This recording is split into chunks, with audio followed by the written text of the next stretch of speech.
Welcome to Ranville War Cemetery.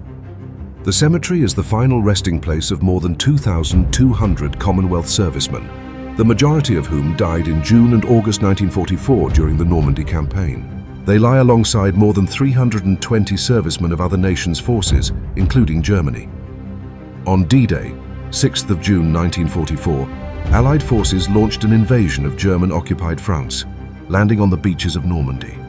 In the hours before the seaborne assault began, thousands of airborne troops were dropped behind enemy lines to secure key locations and destroy enemy positions. Near here, the British 6th Airborne Division arrived by parachute and glider and successfully captured the vital bridges over the Orne River and Caen Canal. Over the following days and weeks, the paratroopers held the bridges against determined German assaults, securing the flank of the Allied invasion. The first burials were made here immediately after D-Day in the civilian churchyard. As the fighting intensified nearby, burials were made in the then empty field beside the church. This new burial ground soon became known as the Airborne Cemetery, now Ranville War Cemetery.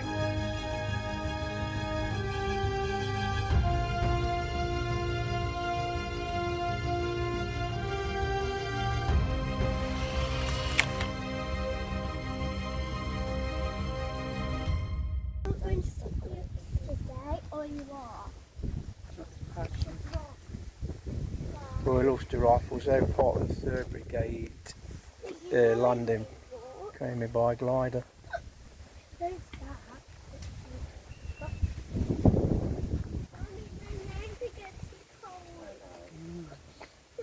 Oh yeah, German one. Medical Corps.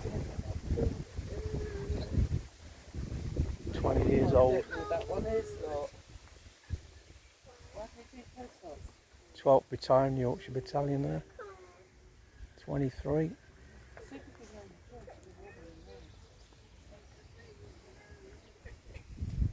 We're not here long, darling. Oh, these are the graves in the churchyard. Most of them you'll see in a bit.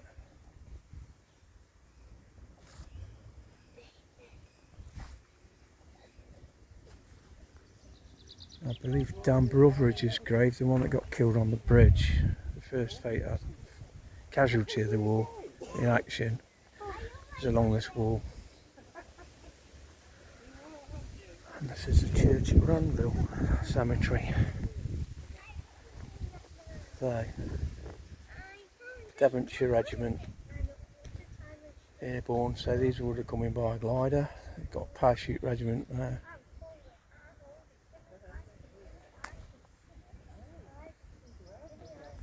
Seven Virginia was killed, Ulster Rifles.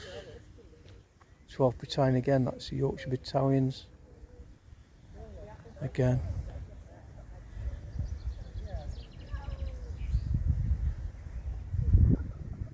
All engineers. Parachute regiment. Now the core units, medics, engineers, gunners, they could have been either parachute trained or glider borne. There we are, Dan Brotheridge. So, lots and books like infantry. First man killed on the day in action. That's Dan Brotheridge's grave there. Dan Brotheridge, the one that got killed on Pegasus Bridge.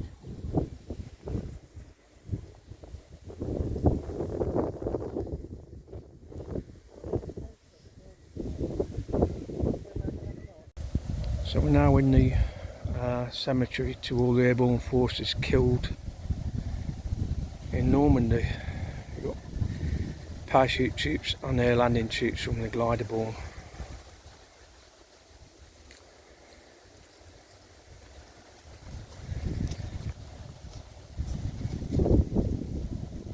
I've seen the first man killed in action during D-Day. I'm now going to show you the youngest killed during the Normandy campaign. He was only 16. He actually joined the army at 14. He's quite a big lad and he looked old for his age. His family was trying to find him But by the time I found out where he was, he'd already been killed. And he was from the 13th Parachute Battalion, so I'm going to have a look for him. I know he's over there somewhere, so when I find him, I'll show you. So this is the grave of Robert Edward Johns. I think he was the 13th Battalion Parachute Regiment. He was killed at only age 16.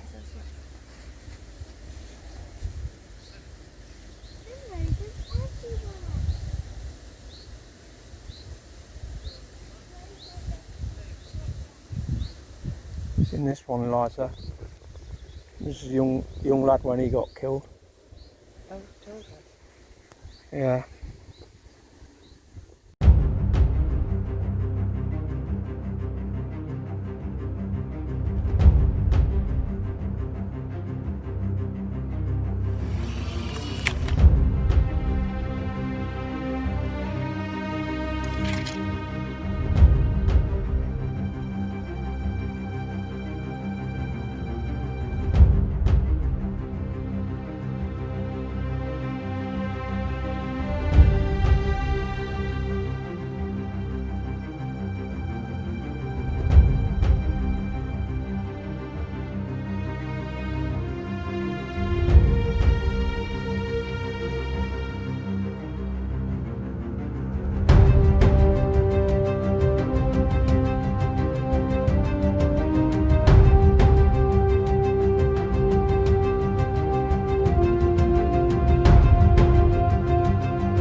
Now this memorial here, the cylinders around it are off a glider.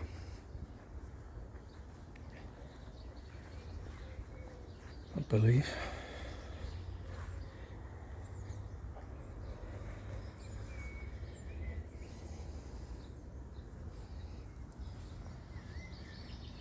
And that one's dedicated to the 6th Airborne Division.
So there's over 2,500 war graves here from Airborne Forces. That's including British, French, Canadian.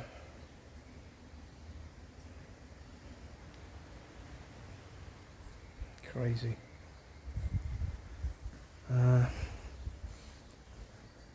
So I've got update here. So the 2,563 burials. Of these, 2,152 are British, 76 Canadian, 3 New Zealand, 1 Australian, 5 French, 1 Polish, 1 Belgian, and 322 German, and 2 entirely unidentified.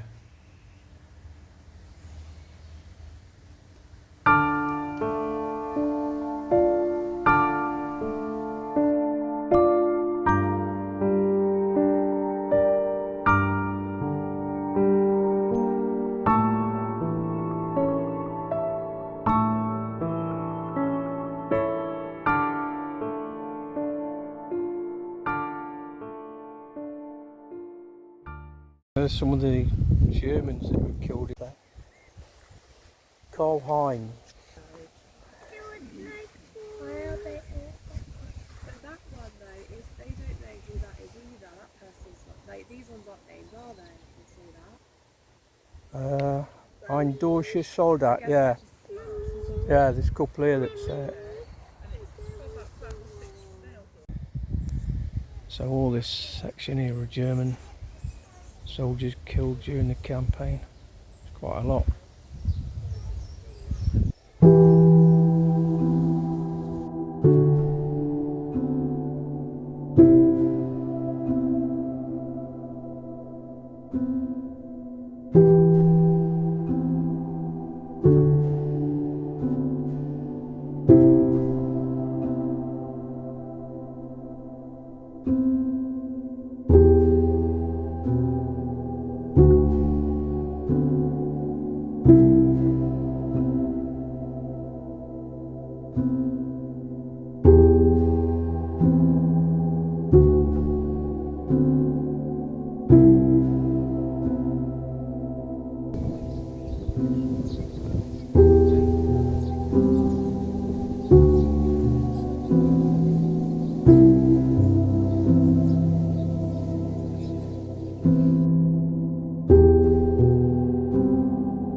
So this is just outside the cemetery.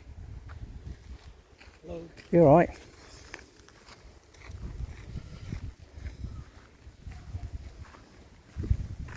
So back to the car. Just noticed something there.